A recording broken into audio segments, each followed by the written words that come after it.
लंबे समय पहले जो नामक एक किसान रहता था। एक दिन जो खेत में काम करते पशुओं को वो पानी लाने गया। जब उसने घास के ढेर में कुछ देखा, जब वो पास गया तो उसने देखा कि वो नन्हा सा घोड़ा था जो अकेले और शायद खोया हुआ था। जो ने देखा कि इस घोड़े में कुछ तो अलग था, मगर वो क्या था उसको पता नहीं चल रहा था। जो उसे घोड़ाशाल लेके गया और उसे एक छोटी सी बिस्तर में लगाया।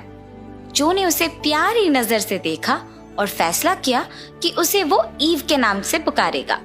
जैसे महीने बीते, जो ने युवा घोड़े को बढ़ते हुए देखा। उसने ईव में अंतर देखना शुरू किया। वो बाकी घोड़ों की तरह नहीं थी,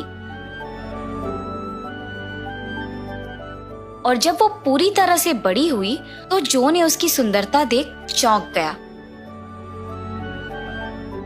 ईव की त्वचा बादल जैसे सफेद और उसके बाल इंद्रधनुष जैसे रंगीले थे। उसके बारे में एक सबसे सुंदर चीज, उसके माथे पर एक लंबी नुकीली चीज थी। ईव जैसे बढ़ती गई, जो और बाकी पशुओं की ओर उसका प्यार भी बढ़ता गया। काम के एक लंबे दिन बाद ईव घोड़ाशाल में चली गई और उसने देखा कि चारों ओर घोड़ों के साथ कुछ गलत था। वे बेचैन थे और असहज थे। मगर ईव ज्यादा नहीं सोची और अपने स्थान में जाके सो गई। बहुत देर बाद नहीं, ईव सुबह सुबह एक भयानक आवाज सुन के जाग उठी। उसने देखा कि सारे घोड़े अपने स्टैलों से बाहर आए और खेत से बाहर भाग रहे थे। उसने घोड़ों की गति को पकड़ने की कोशिश की थी, ये पूछने के लिए कि वो सब कहाँ जा रहे थे और क्या कर रहे थे, लेकिन किसी ने भी उसे जवाब नहीं दिया और बस आगे देख के भागते गए। वो ये देख चौंक गई कि वो सब कुछ कह रहे थे। थोड़ी देर बाद उसे समझ आया कि वो सब ग्रेचन सबसे महान है, ग्रेचन सबसे महान है का जाप कर रहे थे। उसे इसका कारण नहीं पता चला और उसे समझ आया कि वो सब ईव को सुन भी नहीं पा रहे थे। ईव ने ये भी देखा कि वे सब एक ही दिशा में भाग रहे थे। अचानक वे सब एक हरी घास और डैफोडिल्स तैरते हुए एक जगह पे आ पहुंचे, जहां ईव ने एक युवा लड़की को कालीन पे बैठे एक अजीब दिखने वाले बक्से को पकड़े हुए देखा था। उस बक्से के शीर्ष पर एक छेद था।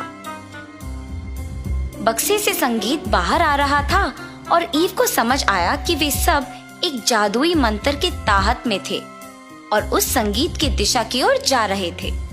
ईव उलझी हुई थी क्योंकि उसको समझ में नहीं आया कि वो क्यों इस जादुई मंत्र के ताहत में नहीं आई थी। तब उसे समझ आया कि वो बाकियों से अलग थी। पास में उसे पानी का एक छोटा तालाब दिखा और उसमें उसने अपने आप को देखा, और तब उसे अपने आप का अंतर दिखा। उसने अपनी सफेद त्वचा और माथे पे लंबी नुकीली चीज देखी। उसने फैसला किया कि वो अपने दोस्तों को बचाएगी, भले ही वो उससे अलग ही क्यों ना हो। उसने उस लड़की के जाने का इंतजार किया और किसी को बक्से के पास जाने नहीं दिया, मगर वो लड़की जा नहीं रही थी क्योंकि वो सारे घोड़ों को लेके जाना चाहती थी, ईव को भी। ईव धीरे से उस लड़की की ओर बढ़ी और अपनी लंबी नुकीली चीज से लड़की के हाथ में बक्से को ठोक दिया। बक्सा नीचे गिर गया।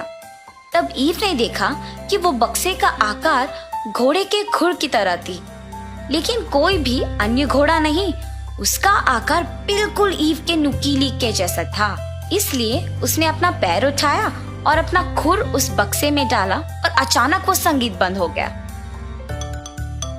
बाकी के घोड़े होश में आए और ये देख दंग रह गए कि वो सब वहां कैसे पहुंचे। लड़की बक्से की ओर भागी वापस संगीत बजाने के लिए, मगर तब तक देर हो चुका था। सारे घोड़े तेजी से अपने घोड़ाशाल की ओर भागते रहे।